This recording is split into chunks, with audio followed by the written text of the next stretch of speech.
Kaso 44 cikin 100 ne kacal na abin da gwamnatin Najeriya ke warewa don bayar da tallafin jin ƙai ga 'yan ƙasar ke isa ga masu buƙata, a cewar Bankin Duniya.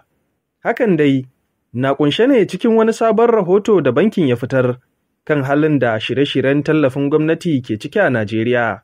Rahoton ya kuma yi duba kan yadda a kowace shekara gwamnatin ƙasar ke ware biliyoyin naira don tallafawa 'yan ƙasar, sai dai kaso 56 baya isa ga waɗanda aka yi domin su.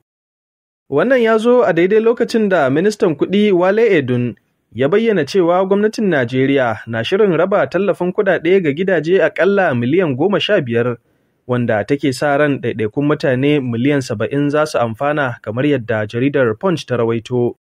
A cewarsa, tuni gidaje kusan miliyan 8.500 suka rabauta da samun tallafin naira 25,000 kowannensu.